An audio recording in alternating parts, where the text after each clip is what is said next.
Considering buying an EV or home battery? Just want to know what's coming and when? Or just trying to make sense of those ever so frequent announcements of yet another battery breakthrough? If you tick any of those boxes, then these answers look at where things really stand, and unpicking of the confusion on pricing should be useful. This video covers interpreting information and specs and looks at the underlying technical and financial implications, being just another repeat of one or more press announcements or a review of one company's offering. We are at the dawn of a new age of batteries, and although since the NCA battery of the 2008 Tesla Roadster, LFP battery of the 2008 BYD F3DM, LMO battery of the 2010 Leaf, and NMC battery of the BMW i3, nothing new has yet really impacted the market, there is a lot happening. Welcome to One Finite Planet EV video on breakthrough EV and home batteries. Chapters, as on screen now, will answer those questions and more. There are reports, videos and factory tours by trained journalists, great and passionate communicators, and then there's me, who's neither. But I do bring a background in physics and chemistry, practical experience in engineering and design of complex electronic products, and management experience from roles at director and board level. It's a trade-off, so maybe watch both types of video.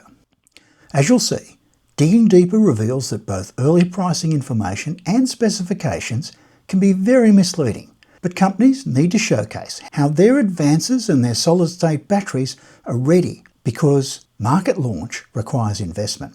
This results in not just confusion over the cost of new tech, but also of the three key specifications: density, C rating, and cycles, as putting them in ways positioned as more meaningful to the consumer allows making the numbers more flattering.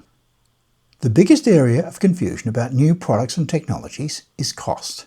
To understand prices of technology, you need to understand Wright's law, which, as explained in the video linked below, shows technology prices fall in a predictable manner, following the path of experience curves. You can get the idea from some examples.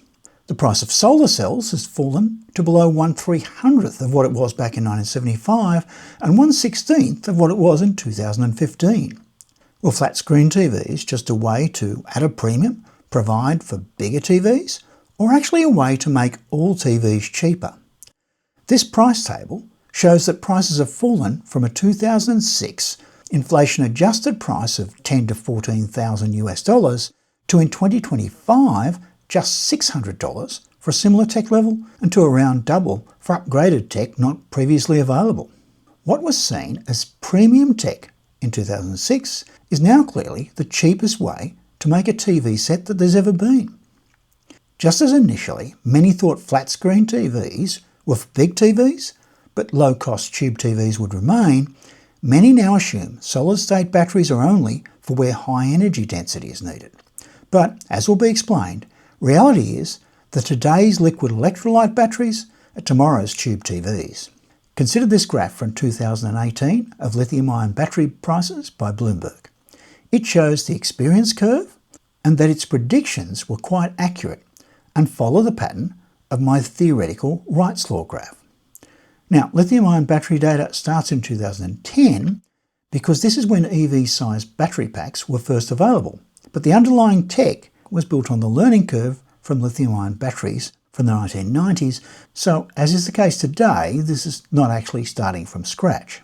The key is to recognise that a product with a lower cost curve will still have higher prices when it's first introduced if the curve starts at a later time than an existing product.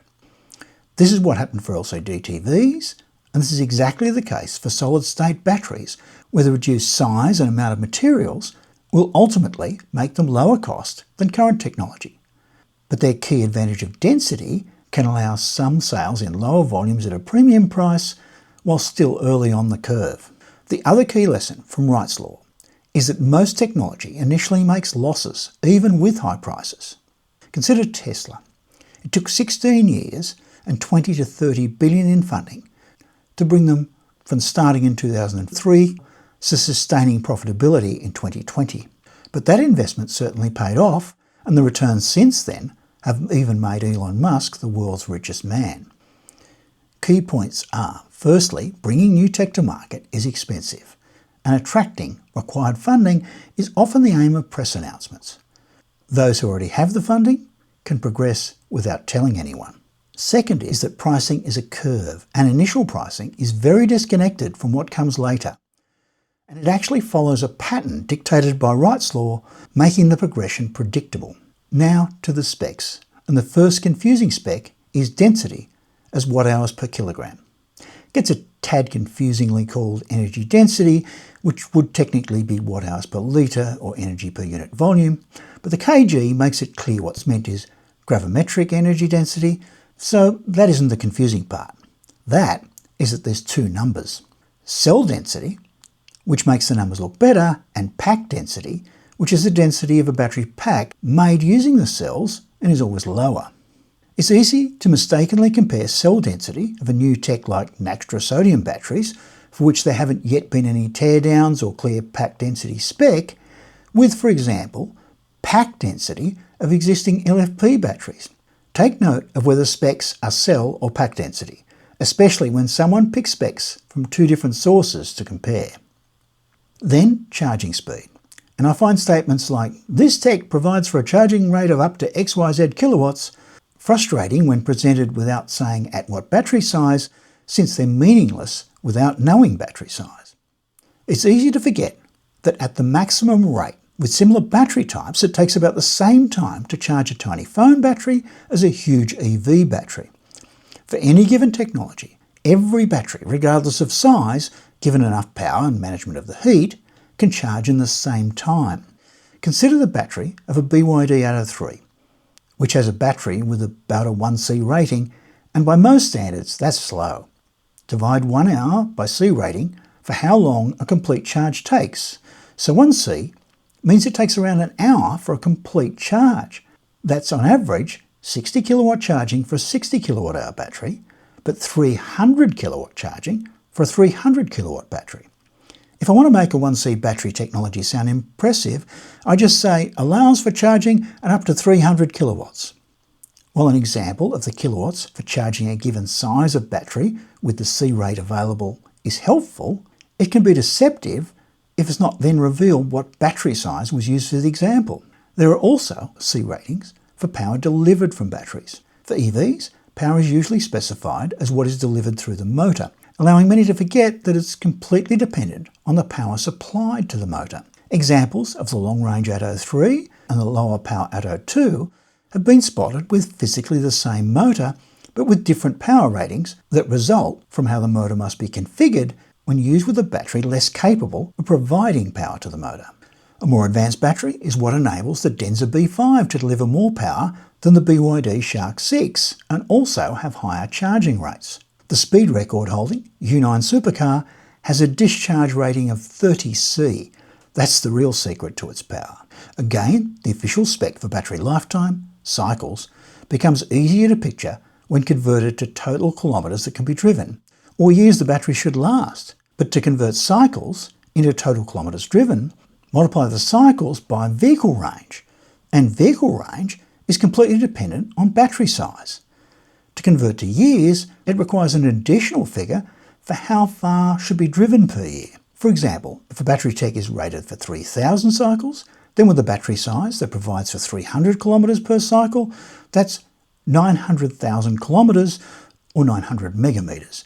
But with a battery size that provides 800 kilometres of range, that same tech will give around 2.4 million kilometres or 2.4 gigametres. For any given technology, a 100 kilowatt hour battery will last around twice as long as a 50 kilowatt hour battery and around 4 times longer than the 22 kilowatt hour usable battery of the original Nissan Leaf. For the technologies, first there are 3 main families of anode material: lithium, sodium and aluminium. Note that in batteries, the terminal that is the anode when discharging or providing power is always called the anode, even though technically in electronics terms that terminal would become the cathode when charging. Lithium is more expensive and results in the highest cost curves, but does hold an energy density advantage. With sodium and aluminium, although significantly inherently less expensive, with the challenge of progressing far enough along the experience curve of their less developed production processes to actually realise those savings. The only one really doing anything noteworthy with aluminium is Graphene MG in Australia, a country famous for developing new technologies such as that behind today's solar cells, but then with the technology needing to migrate offshore before being commercialised. Aluminium batteries are at an early stage, but promise impressive energy density, C rates off the scale, together with even greater safety than sodium, but still all very speculative. For each of the three anode materials, there are three battery architectures which could apply: liquid electrolyte, quasi or semi-solid state electrolyte, and solid state. I'm putting a table on screen with estimated timings, cost and densities while providing background. What can be confusing is liquid electrolyte batteries are in theory the most expensive to produce, but there's the most production experience so far, currently making them lowest cost. Next comes semi or quasi-solid state, and then solid state as the ultimately lowest cost, but so far still mostly working only in the lab with very little production experience. All production costs follow a Wright style experience curve, and the further along the curve, the lower the prices, which means current prices are actually the reverse of where their curves suggest they'll end up. I recently saw a video discussing a Canadian development of solid-state batteries that suggested it would never make sense to use solid-state for home storage, making the TV tube-like assumption that mature tech will remain cost-effective, when right now, solid-state sodium is the current holy grail for the most cost-effective battery. Easy mistake to make, and I do recommend that channel for news, but come here or to a more analytical resource for fact checks. Even semi-solid state batteries could beat LFP for both price and density if they can find the investment or sales to progress far enough along the cost curve.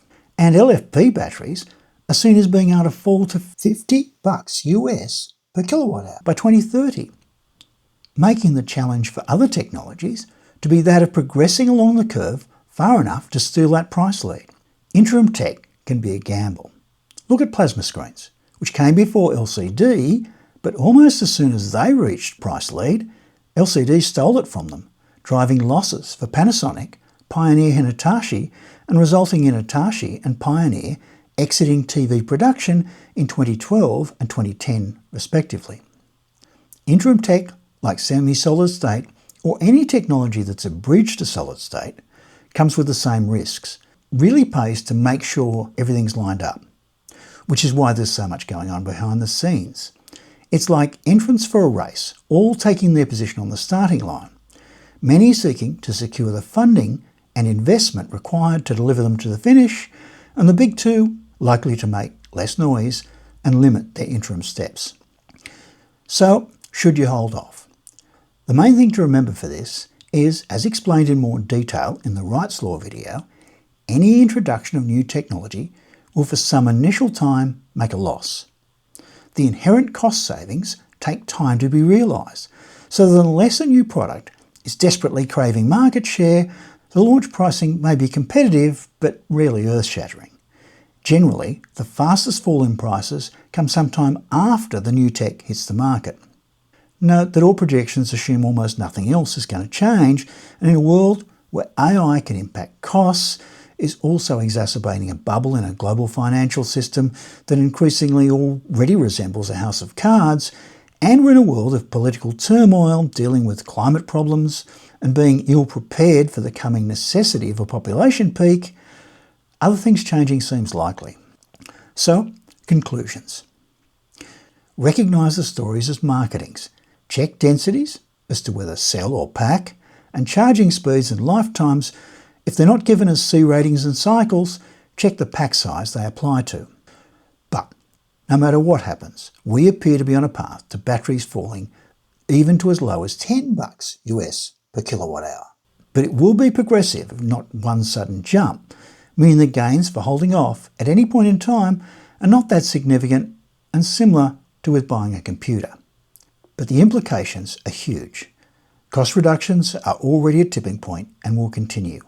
Having such a low-cost storage not only further progresses EV and EV hybrid adoption, it will completely transform energy, as in particular solar, which has the fastest falling energy prices, can only realise its potential when combined with cost-effective storage. Batteries for consumers can provide energy independence and revolutionise society. More on this in other videos, but the 21st century may be more transformed by batteries than the 20th was by the grid. For more analysis on this and other topics, like, subscribe and use the bell.